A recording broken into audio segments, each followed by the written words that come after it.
Yeah, I got a microphone.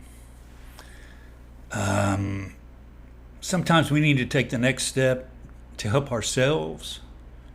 I've done so many videos and played songs, and I'm just using the microphone on my laptop. Well, I looked this up, and $30, so much better. It's helped me. I feel inspired. I'm inspired because it makes it easier for me to be heard. It makes my videos sound better. It makes my songs sound better. So treat yourself to, help yourself sometimes. I'm trying to redo a lot of songs because they were hard to hear. People even said that. So, and this is, like I said, it's $30, but it's still a lot better than it was. Um, you are awesome, temporary angel, about inspiration. You're here. You're wonderful. You're a wonder of this universe. You are temporary, just like all of us and everything. So shine bright. Shine as bright as you can, and you'll need downtime. It's not like you can shine, all the time. No, no, no. You get tired. You have to rest. You have to hang out, enjoy being quiet and natural beauty and friends and family. But when some of these people talk about making love all night long, I'm like, how do you make love all night long? And is that really what you want? I mean, you can make some beautiful love in an hour, 2 hours. I'll say 3 hours. That's a long time. All night long, I don't know. It doesn't sound like a couple. It sounds like a hookup. I don't know. It doesn't sound that inviting or extraordinary. Good habits. Cultivate good habits. I think watching the Tour de France during COVID, it made me want to exercise more. I wish I was smarter. I would have walked more than I did because I just bicycled all the time, and my hips are kind of messed up because of that. But what I just did, sometimes you have an idea. I want to do this, and you talk about it to your friends. I'll tell you when you can kind of see what you want to do, whether you like a girl or you like a guy, and you talk to your friends. You said, I think she's really sweet, or I think he's whatever. Or you say, I want to write a play incorporating the Constitutional Convention, that era, those individuals, and my life. I want to call it My Constitution. Well, I finally went to the university library. I don't seem to be able to do it here in my apartment. I can play songs, and I feel lucky to have this apartment, but I don't seem to be able to do this.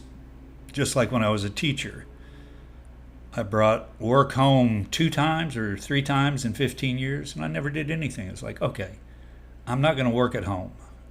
I'll go to work at 6 in the morning and get everything done then, but I'm not going to bring it home. I figured that out. So I went to the university.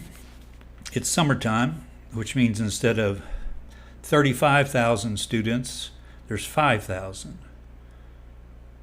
And, we really support higher education, which is good.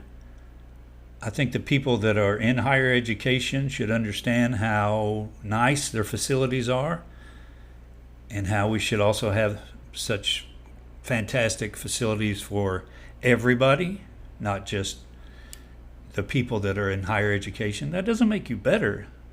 You're learning some things that are fantastic, being a doctor or an architect or whatever, but it doesn't make you better. We get too unequal.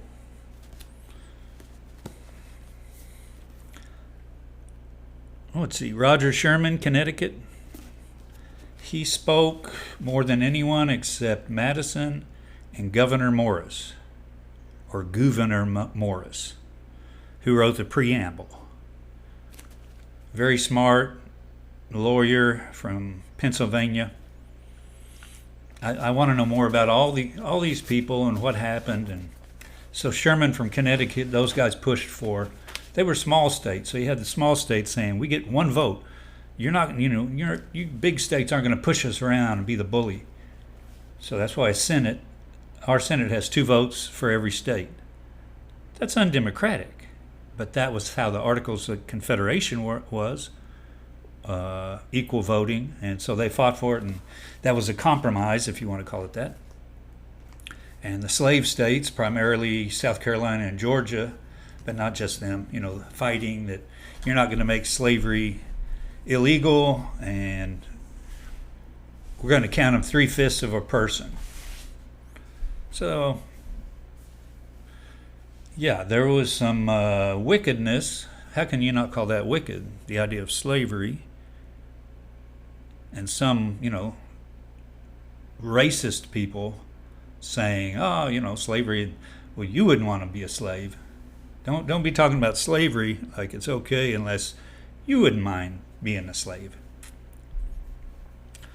But you had the small states, and you had the slave states. So those were 2 issues about compromising, if you want to call it that, compromises, which led to the Civil War and has led to presidents being elected that didn't get the most votes.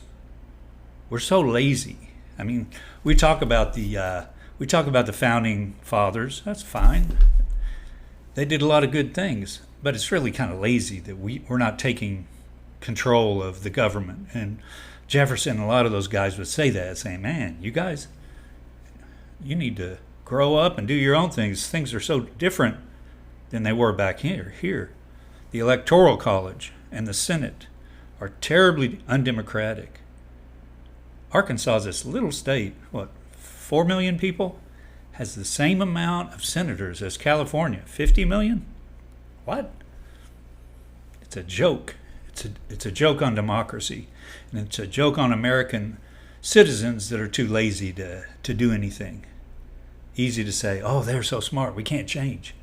No, we're not changing because we're lazy. That's it. But we can change that.